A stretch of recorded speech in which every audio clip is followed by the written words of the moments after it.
Happy Wednesday! You're listening to Mama Murdered a Podcast. I'm your host, AB.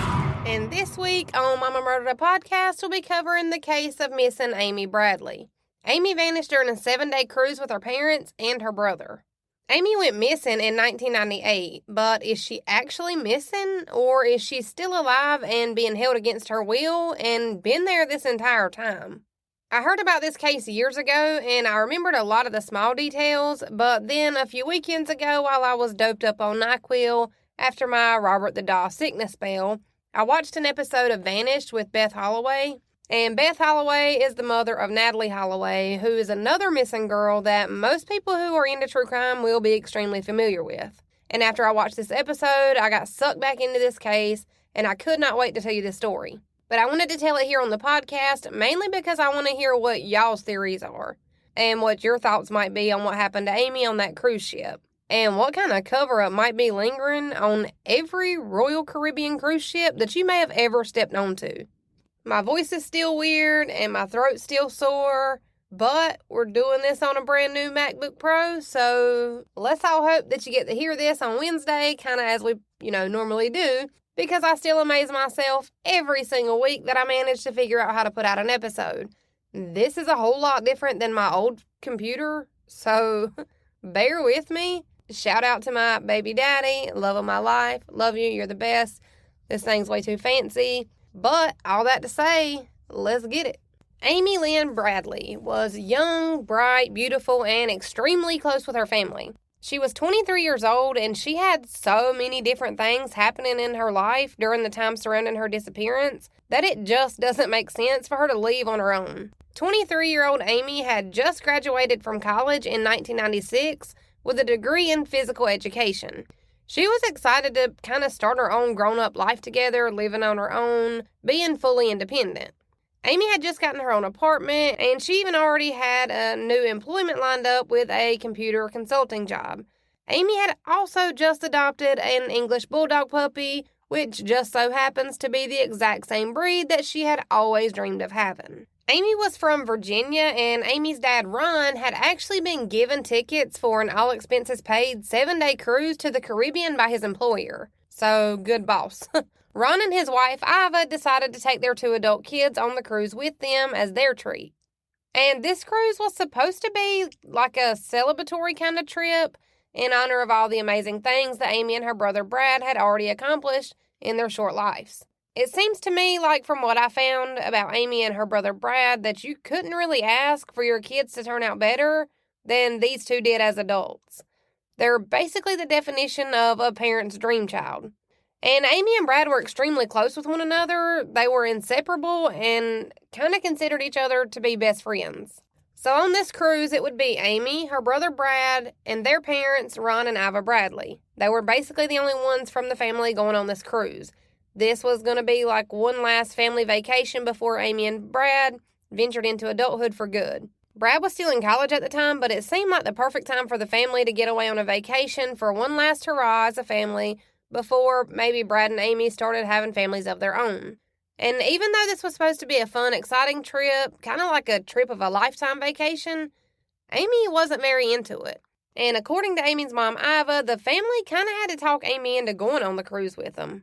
Something about the vastness and the openness of the ocean and the size of the cruise boat made Amy uncomfortable. Even though she was a strong swimmer and she had been on a swim team for years and years as a kid, both Amy and her brother Brad had actually been on the same swim team that Amy coached at the time of the trip. They had been on that swim team throughout their entire childhood. So Amy honestly either didn't want to go, or she maybe had a sixth sense that something was going to happen to her and just wasn't sure how to communicate that, but we'll never know. And like I mentioned, Amy had just recently adopted a puppy, and she had made plans to pick up this puppy on the day after she and her family were supposed to return to Virginia from their cruise. So Amy had all sorts of things and all positive and good things to look forward to when she returned home from this cruise with her family. So Amy, her brother Brad, and their parents Ron and Iva had to fly from Virginia to Puerto Rico. And then from San Juan, Puerto Rico, they would board the Royal Caribbean ship called Rhapsody of the Sea. And the entire family boarded this massive ship on March 21st, 1998. And when I say this ship was massive, I mean it held anywhere from 2,000 to 3,000 people at any given time for any given cruise. Some of the amenities on board the Rhapsody of the Sea ship included a nightclub, fine dining restaurants, live bands, hot tubs, pools, bars, and then some. This was a 7-day cruise that started in San Juan, Puerto Rico, and made stops in Aruba, Curacao, St. Martin, and then St. Thomas before returning back to Puerto Rico where it all started, and that's where the cruise vacation would also end. So they get on this ship, and the first day or so goes off without a hitch. The family eats more than they should, they drink, they dance, and then they get off on their first stop in Aruba. They spent the day together off the ship in Aruba and then got back on to head off to their next destination, which was to an island called Curacao.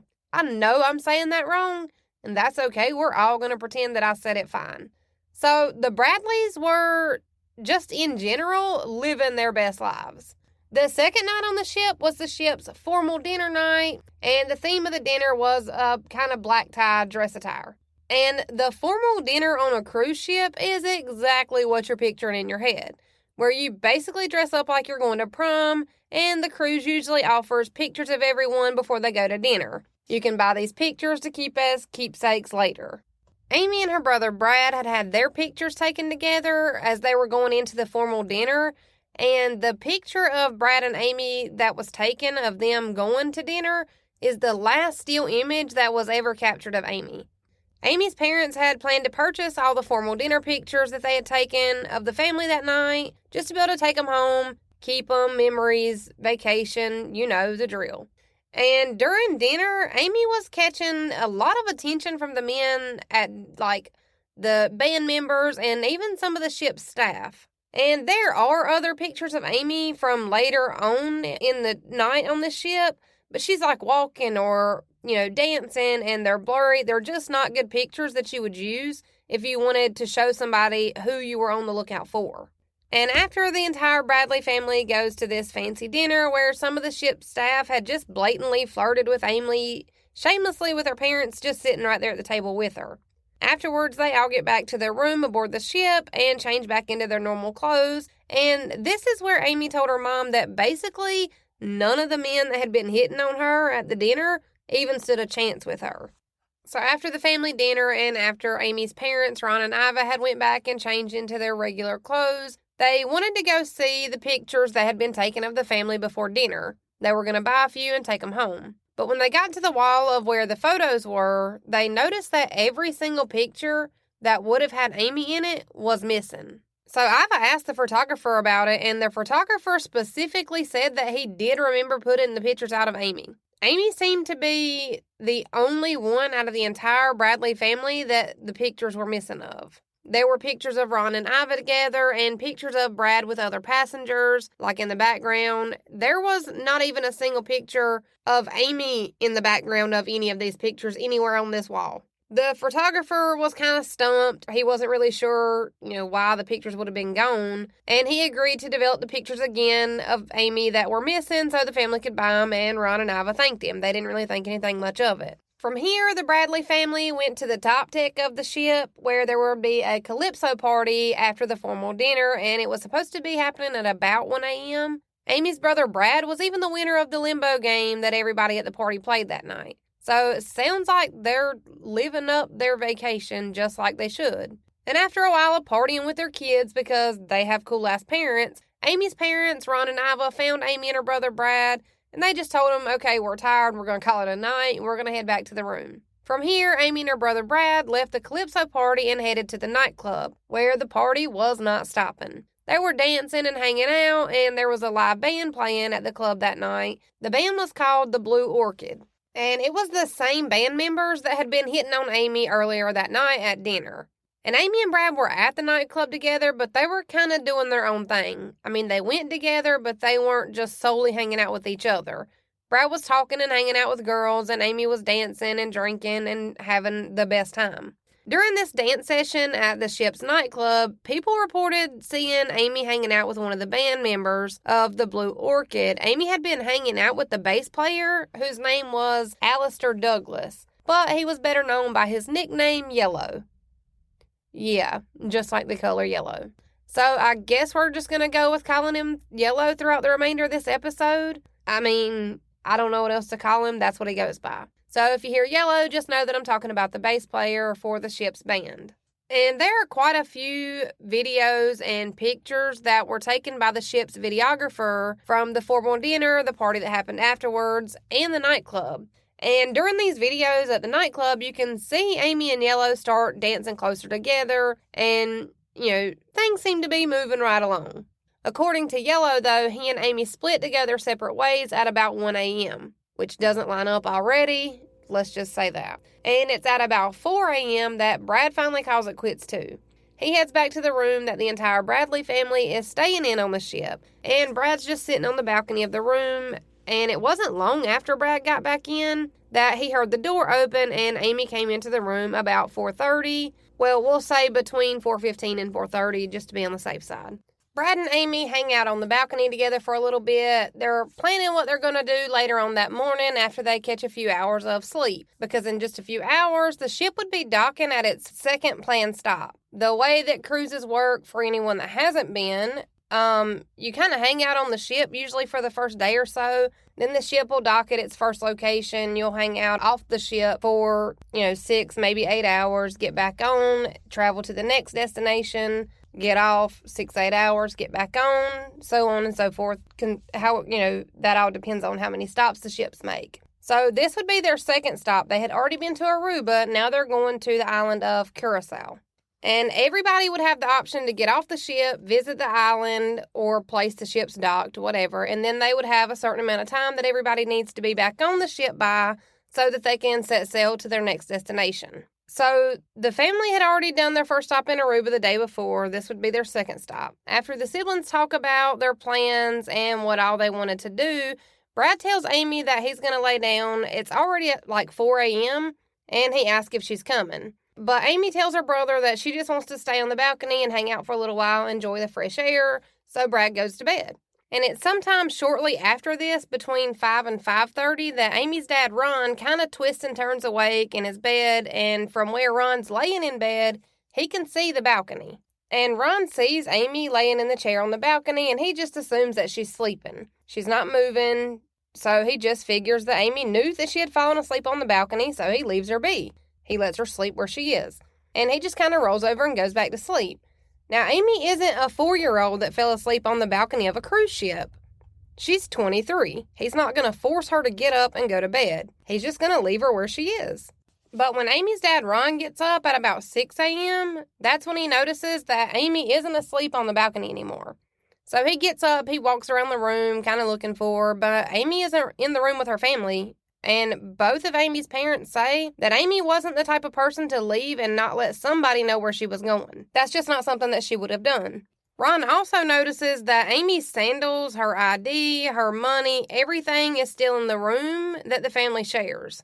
The only thing besides Amy that are missing are her cigarettes and her lighter. But Ron had thought he heard the door shut a few minutes before this, he just wasn't sure. And the glass door that led outside was still open just a little bit. So Ron really doesn't go into panic mode just yet. He figured maybe Amy had gone to one of the upper or lower decks of the ship to get some coffee, maybe take some pictures of the sunrise. So he walks around all the normal places that Amy had been hanging out since they had gotten on the ship to see if maybe he could find her there. But she wasn't in any of those places. On the way back to his room to wake up his wife, Ron ran into some of the ship's security and he let him know that he hadn't seen his daughter and that he thought he heard the door open an hour or so ago.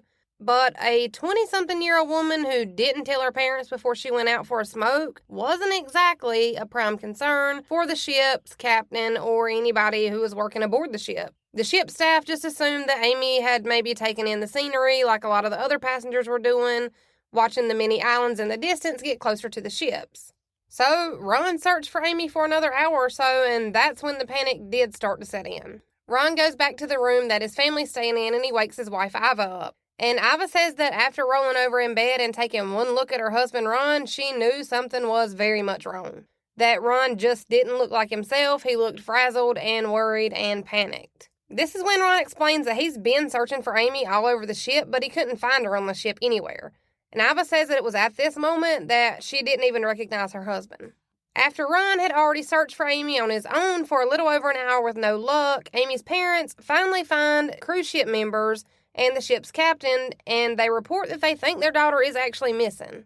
Her parents also asked the ship not be docked in Curacao for the day like they had originally planned, and to not let everybody off the ship to explore the island until they found Amy, because that makes sense.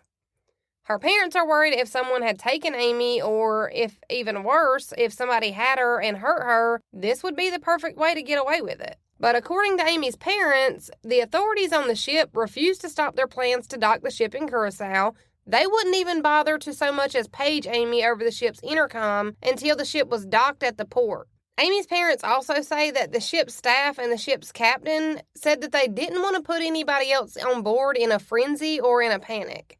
They basically said that they didn't want to risk ruining everybody else's vacation for a 27-year-old woman who probably actually wasn't missing. The ship's captain and security did say that they would start their own search for Amy, though.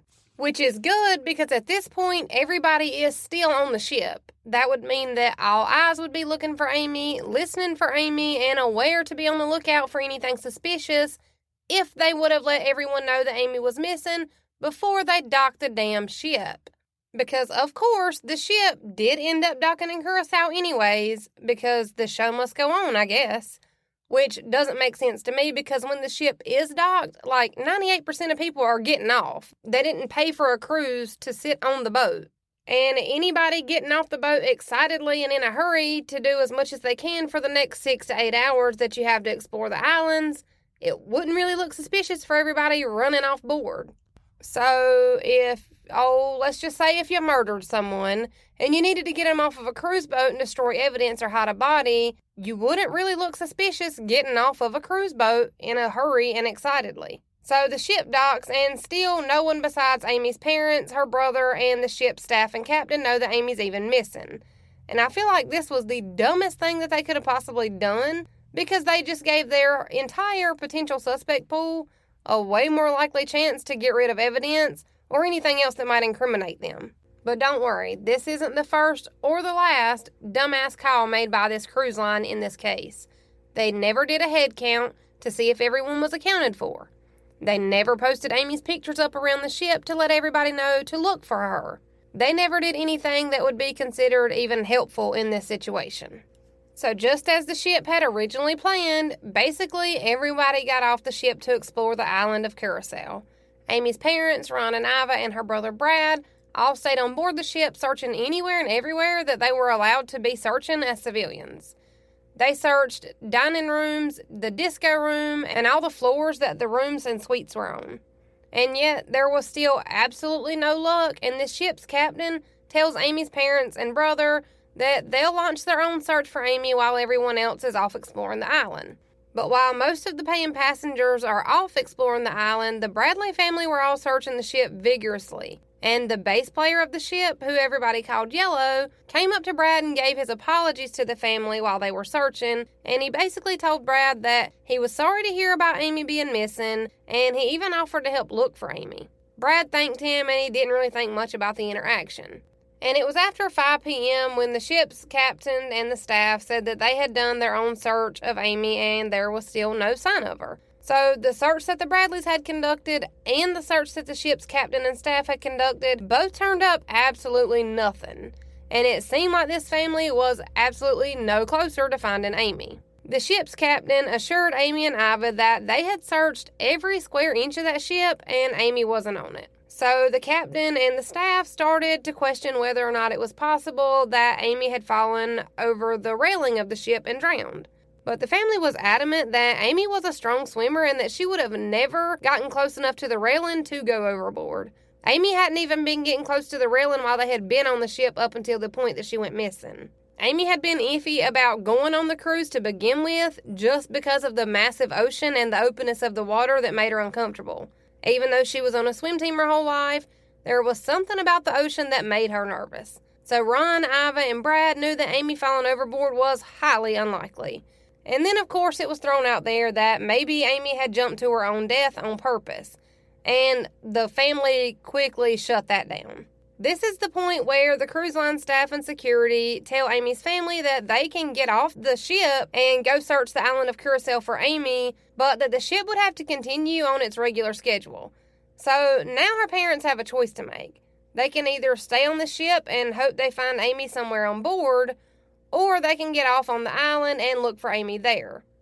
But nobody knows if Amy got off the ship to visit the island, maybe thinking that her parents and brother had gone ahead without her and that they would catch up with each other later. But her family was under the impression that this ship had been searched top to bottom and Amy wasn't there. So, it would only make sense to search the island. This is when staff and security tell Amy's parents and brother that if they get off and search for Amy on the island, that they would be responsible for finding their own way home. The ship's captain basically said that he wasn't going to change the ship's route or plans just for one worried family.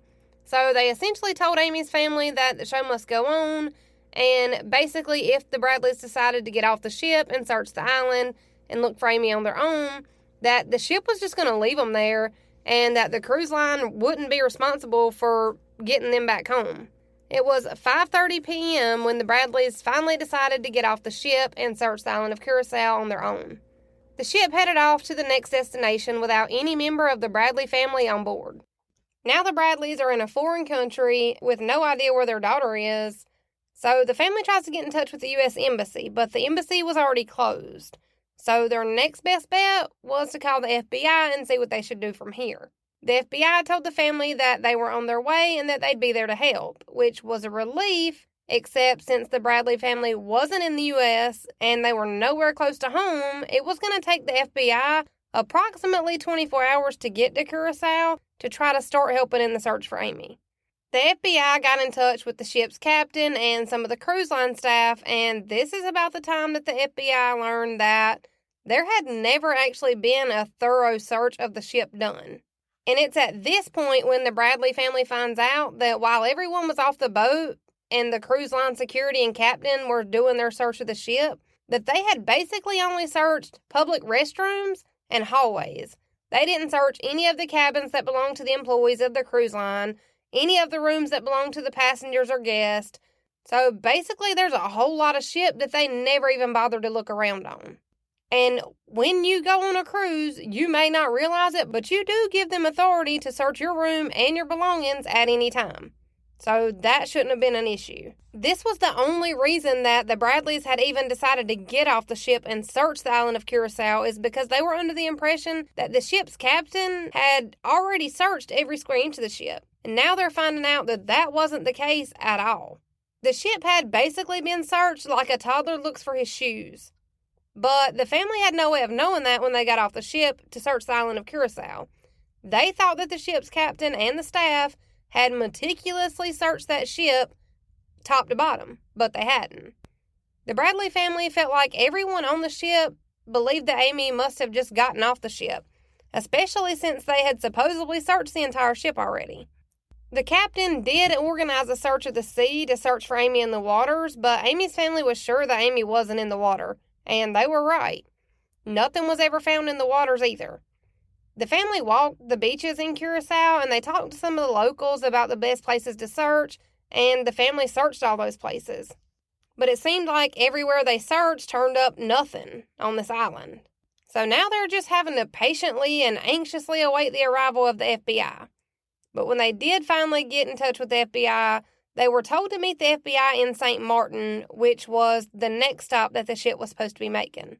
This is when Brad started to think back on everything that had happened that day and who all he had spoken to. Brad started to wonder how Yellow would have even known that Amy was missing earlier that day when Yellow told Brad that he was sorry to hear about Amy being missing and when Yellow offered to help look for Amy. They had never made an announcement on the ship. Hell, they didn't even call her over the intercom speaker. Nobody on that ship knew that she was missing besides the family and the handful of staff and the captain. That was it. And Iva also started to think back to all the pictures that had mysteriously gone missing of Amy the night of the formal dinner. This kind of made her wonder if somebody purchased all of the pictures with Amy in them on purpose, or were the pictures removed from the wall so that no one would know who to be on the lookout for? Either way, both of these things seemed suspicious as hell. The ship's captain had never announced that Amy was missing over the ship's intercom system or anywhere that the general public would have known or heard. It was not public knowledge to any of the ship's passengers that Amy was missing. So, how did Yellow know that she was gone? Amy had been dancing with Yellow the night before she went missing, and the two did seem to be getting comfortable with one another all night. But still, it's not like she told him, "Hey, I'll be missing in the morning." And Brad made sure to take note of this while the family was waiting to meet the FBI in St. Martin. And it was on March 26th that the Bradley family meets up with the FBI in St. Martin, which was the ship's next planned stop. Search dogs and FBI agents meet the Bradleys aboard the ship to interview everybody on board and to conduct a real search of the ship. This was the first time that the rest of the passengers were even made aware that Amy had gone missing from this ship more than 24 hours earlier. The band members' rooms were finally searched, and all the members were questioned. Yellow was interviewed extensively, and when he was done being interviewed and questioned, he came out of the interview room and gave the other band members a thumbs up and then smiled at Ron as he walked by. And this really could be nothing, but it seems like a weird time to be giving a thumbs up to the other band members, and an even weirder time to be smiling at the father of the woman that's missing. And I read in a few places that Yellow was also given a polygraph test, but we all know how I feel about polygraph tests. They're basically useless junk science. And Ron and Iva wondered if this thumbs up was his way of letting other band members know that he passed the polygraph. And naturally, rumors started to swirl about Amy possibly committing suicide, and then rumors started about how many people had seen her and Yellow dancing and hanging out together. There were also two young women that told the Bradleys that they had seen Amy with Yellow at about 6 a.m., coming out of an elevator, and that they had also seen Yellow give Amy a dark-colored drink at the bar area where the dance room was. The two women said that it was only a few minutes later when Yellow and Amy were gone, but that they saw Yellow come back out of the elevators a few minutes later by himself. This would have been only a few minutes before Ron would have been getting dressed to go look for Amy once he noticed that she wasn't on the balcony deck anymore. Both of those women were given polygraph tests also about what they had seen, and they both passed. But I'll say it again, it's basically useless junk science. The Coast Guard got involved, and they searched for 4 days and eventually called off the search on March 27th. And the Royal Caribbean Cruise Line chartered another boat to help in the search, but that search was also called off on March 29th. And the Bradley family was still no closer to finding clues to Amy's whereabouts or what might have happened to her. The videographer that had been working the cruise ship went through some of the footage from the early morning hours when Amy went missing. And he found tons of footage of Amy and Yellow dancing together, slowly getting closer to one another as they danced, and in some parts of the videos you can see the two holding hands. In the next video that Amy's in, it's at about 3:30-ish, and it shows Amy dancing alone in front of an elevator waiting for it to open. And even though Yellow said that he and Amy had went their separate ways at about 1 a.m., the video footage and the two women who claim to have seen Amy and Yellow together at 6 a.m. shows that that's a lie. Yellow also claimed that security came knocking on his door at about 6 a.m. to see if he had seen or heard from Amy, but Ron hadn't even told the cruise line that Amy was missing up until sometime after 7 a.m. So that's also a lie. So, Yellow, why you always lying? But that's okay, though, because the cruise line later fired Yellow. And the FBI also gave Ron, Iva, and Brad polygraph tests as well, and they all passed. And all three of them have been cleared as suspects in Amy's disappearance. But eventually, the Bradleys would have to go back to their home state of Virginia without their daughter and sister. When they got back to Virginia, though, Ron and Iva set up a website and a hotline-style kind of phone line, and they were still solely focused on finding Amy. Ron and Iva are still sure at this point that Amy's alive and that she's been taken off the ship against her will. The Bradleys rarely left their home after this because of the fear of missing a tip that may come in on the phone line. And the Bradley family just kind of rallied together through this. The FBI quickly ruled out the possibility of suicide for many reasons, a few of which are the fact that Amy had just gotten a new home, a new job, and a new puppy. And all of those things were waiting for her back in Virginia when she returned from this cruise. Also was the fact that Amy had already made plans for after she returned home from this trip. She had even sent her friends back in Virginia postcards from Aruba when the family made their first stop before Amy went missing. Amy had too many things that pointed to her being excited for her future and excited for all of the new things happening in her life, and it just seemed super unlikely, and the Bradleys agreed with this FBI assessment. And it would only be 4 days after Ron, Iva, and Brad returned to their home in Virginia when they did get a call that came in on the phone line for the tips. It was a Spanish-speaking man from Puerto Rico, and he told the Bradleys that he had just seen the news reports about Amy being missing, and he realized that he had seen Amy on March 28th, which is the same day that the cruise had docked in San Juan, Puerto Rico, where it ended and began. So the 28th would have been the last day of the cruise, and that's when he claims to have seen Amy. This man says that he saw Amy being forced into the back of a taxi cab by a man wearing a baseball cap. The caller thought that the man was possibly a police officer, so he didn't find it alarming that he was forcing a woman into the back of a car. But that would mean that someone had been holding Amy on board the ship against her will the entire time that she had been missing, and then somehow managed to get her off the ship without anybody noticing, and then forcing her into the back of a cab against her will.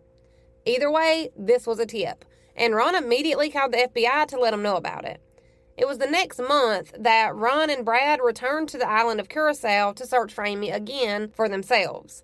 Ron's boss helped fund the trip to Curacao to look for Amy, and his boss had also helped with some of the reward money. The family managed to pull together a $250,000 reward fund for Amy's safe return, and another $50,000 reward for anyone who could give Amy's family the location of Amy. Amy's family pled with the public for any information, tips, sightings, and leads in Amy's disappearance. During this trip to Curacao, Ron and Brad stopped and spoke to a lot of locals, and they spoke to anybody and everybody who would take the time to stop and answer the questions that the family might have had. There was a cab driver who said that the previous month that he had seen a woman and she had kind of stopped him and asked him where the closest phone was. That the woman looked like Amy, and it looked like she was scared, and that he would never forget her green eyes. But there's no way to know if this was actually Amy or just another white American woman with short brown hair. This man wasn't even questioned until 8 months later, after he called the Bradleys with his tip. Ron and Iva have shown proof that they sent the information to the FBI about this tip, but the FBI claims to have never gotten it. The cab driver was able to positively identify Amy in a photo lineup, but keep in mind that by the time that he was questioned and a positive ID was made by the cab driver, Amy's picture had been plastered all over the news in not only the U.S., but all the islands and places where the ship had stopped along that 7-day cruise. So he could have honestly thought that he saw her, or maybe he did see her. And then maybe that was the only way that he was able to make a positive ID was because of the news coverage. But there's no way to know for sure, especially since it wasn't looked into until 8 months later. And back in Curacao, while Ron and Brad are on the island passing out missing persons flyers and talking to locals, Brad hears what he says is absolutely 1,000% without a shadow of a doubt sounded like a woman that sounded just like Amy yelling his name. Brad thought that the voice was coming from a passing-by van. So Brad and Ron get into their own vehicle and they follow the van. They stop the driver and even kind of make the driver let them search his van, but there was no Amy. Brad says that he either heard what he wanted to hear, or maybe they followed the wrong van, or maybe it was Amy and he just thought it was coming from a different direction. He's not sure still to this day. But what if it was Amy, and she had just risked her own life to yell for her dad and brother, and then being in a place that's close enough to see them and for them to hear you? That would be completely devastating if it was Amy and Brad did actually hear her yell his name. Because the Bradley family wholeheartedly believes that Amy was targeted and picked and somehow snuck off the ship and sold into sex trafficking. And this is absolutely what Amy's parents believe happened to their daughter. And while Ron and Brad are in the airport on a layover headed back to Virginia on their way home from this trip to Curacao, they get another call. This time, it's Iva that gets a call back in Virginia on their Amy tip line. And it's the authorities. They're telling Iva that they've discovered a female body that had washed up on shore in Curacao with brown hair, and they think it may be Amy. But that it would take up to 24 hours to have a positive ID on the body parts. The family would soon find out that the remains were actually from a male body and that it wasn't Amy, but my God, this poor family, they've already been through enough, and this is just the beginning of the shit show of trauma that they would have to endure. At the time that Amy went missing, she was listed at 5 foot 7 inches tall, weighing in at 120 pounds, with a short haircut, kind of like a bob-style haircut, with a few different tattoos. Some of the tattoos included a Tasmanian devil spinning a basketball on her left shoulder, and she designed this tattoo herself. She also had a Chinese symbol on her right ankle, and a tattoo of a gecko wrapped around her belly button, and a belly button ring, along with a ton of piercings on her ears. And then it was about 5 months after Amy went missing in August of 1998. There was a tip that's believed to be a sighting of Amy Lynn Bradley. This tip came in from a Canadian tourist who claimed that he saw Amy on a beach in Curacao, which is the same place that the ship would have been docked on the morning that Amy went missing. This tourist says that he saw Amy on the beach, and he's also able to almost perfectly describe Amy's Tasmanian devil tattoo along with her gecko tattoo. And he also said that he saw the woman had a belly button ring, which Amy also had. This man says that once the girl that he presumed to be Amy noticed that he spoke English, that it seemed like she was almost trying to walk further away from the two men that were standing on either side of her. But that once the two men noticed that she was kind of straying away from him, the witness said that it looked like the woman wanted to say something to him, but that the two men surrounding her kind of grabbed her on either side of her arms and kind of guided her towards a diner or cafe type of place.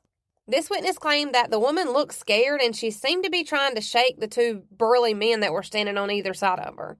So this seems like a pretty credible lead. This man didn't really think much more about the encounter until later on that year in December. And in December is when he saw Amy's face on America's Most Wanted.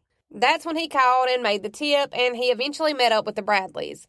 This man did not want the reward money. He did not want recognition. He just felt so bad for not knowing that he needed to come forward about this earlier. And I'm sure that's something that still haunts him to this day. But this would mean that Amy is still alive, and that's the positive thing to take away from this eyewitness account.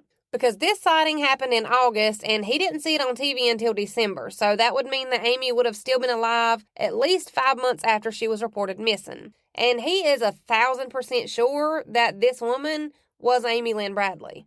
Like, without a doubt in his mind, this eyewitness even claims that it seemed like this woman, who we can only assume was Amy, was kind of pointing out her own tattoos, almost as if to kind of force this man to remember seeing them and seeing her on this day.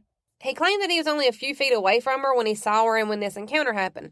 So that's definitely close enough to be able to see somebody's tattoos and piercings. So that's interesting at the very least. Then things seemed to be pretty quiet until about a year later when the Bradleys got an email from a man named Frank Jones. Frank claimed that he was a former U.S. Special Forces officer, and he tells the Bradleys that he has a team of highly trained, highly experienced men who all want to help him in his search for Amy. Of course, the Bradleys jump at this idea. It's been long enough since Amy had gone missing that their hopes had kind of started to fade, and they were excited to have somebody who was this highly trained and this experienced who wanted to go out and look for their missing daughter and sister. Frank tells the Bradleys that sex trafficking is a real thing that happens in Curacao all the time and that he can and will find Amy. The Bradleys, of course, hire Frank and his team on the spot, and they head off to the island of Curacao where Amy has supposedly already been sighted at. And the whole time that he's there, he's keeping in touch with the Bradleys. He's telling them that he's getting closer and closer to finding Amy and bringing her home for him. The Bradleys had already paid Frank somewhere in the ballpark range of $25,000, but it seemed to be well worth their money because Frank was always calling them with leads and people on the island that basically said they seen Amy all the time, and that she's always with a man with long blonde hair and lots of tattoos. There was a lady that Frank talked to that claimed that she saw Amy with this man all the time, and this woman was even able to hum a song that Ava used to sing to Amy as a kid. Eventually, Frank ends up telling the Bradleys that he's got a good lead and that he's actually found Amy and he knows where Amy is. That he saw Amy, and she was with the long-haired blonde guy, and that Amy was definitely in danger. And the whole long-haired blonde guy is the same description that they had gotten before from the Canadian tourist. So now Frank has to figure out a way to extract Amy from this dangerous situation and finally bring her back home. Frank says that he's going to set up surveillance, and the family is understandably ecstatic. This was the whole reason that they had hired Frank to begin with. Frank had been searching for Amy, and he told the family that he had already found and tried to extract Amy once before. But he told the Bradleys that the last time he tried to help Amy escape her captors, that the men holding Amy had started shooting at Frank and his team, and it just ended up in a big gunfight. So Frank assures the family that he can get Amy out and that he's sure that she's been the victim of sex trafficking. So Frank's going to send a different man to get Amy this time so that hopefully the men that shot at Frank and his guys the first time wouldn't notice the new guy and he'd be able to get Amy out of there safely. But in order to get the new guy out there to Curacao to even get Amy away from her captors, the Bradleys would have to send Frank more money. He has to pay these different men, and he has to have them a place to stay, food to eat, and he'll also need money to get Amy on a plane ticket back home once they extract her from this mission. So basically, he's in a Mission Impossible movie. Let's keep going. Even though the Bradleys may be desperate, they're not stupid and they know better. So they ask Frank to send them some kind of proof of life. They want proof that he's seen Amy and that he's narrowed down where she is on the island. And that she's still alive before they send Frank another red cent. So Frank does exactly that. Frank sends the Bradleys a picture of a woman sitting on a beach with a man with long blonde hair. And you can even see the Tasmanian devil tattoo that Amy designed herself on her shoulder blade. So Ron's employer helps with these funds also. He gives the Bradleys another $100,000, and that was after helping the Bradleys with the reward fund. And the family's just ready to get their daughter back at this point. And I guess just thank God for Tim. Because Tim was one of Frank's highly trained and experienced men that was going to go in and help Amy get back home. And it wouldn't be long before Tim would be the one calling the Bradley family. But Tim would be calling to let the Bradleys know that Frank is a complete asshole and that he hasn't actually found Amy, that he's never even laid his eyes on Amy before. Turns out that the picture that Frank had sent to the Bradleys as proof that he had found Amy was actually just a picture that had been created to look like a picture that had been taken of Amy before. So they basically just used an image and recreated it. One of Frank's men can be seen in the image with the blonde wig on, and the woman in the picture is somebody that Frank knows that looks similar to Amy from behind, and the tattoos weren't real tattoos, they were stenciled onto her skin. And this was done to make the scheme and scam more convincing. And as it turns out, it actually was Tim in the blonde wig in the pictures that were sent to the Bradleys. So all the time that the Bradleys think that Frank has found Amy, that he's going to bring her home, ended up being Frank scamming the family for basically just for money. So Frank is the absolute worst kind of human. So the guy Tim that had went down to the islands to help Frank had noticed that the house that Frank swore Amy was in was basically just a normal, regular, run-of-the-mill house that a regular family was living in after he surveilled it. And it took Tim a few days to figure out what was actually going on, but eventually it made sense that Tim was sure that Frank was a fraud when he overheard Frank telling the Bradley family that he was sitting outside the house where Amy was being held, and Tim knew that that just wasn't true because he was actually with Frank inside of a bar. So high five to Tim for calling the Bradley family. Either way, this is what happened. And the next tip wouldn't come in until 2002 when a man comes forward to say that he was in the military years and years earlier, but while he was out on active duty, he was at a brothel and a young woman came up to him on the island of Curacao while he was in this brothel.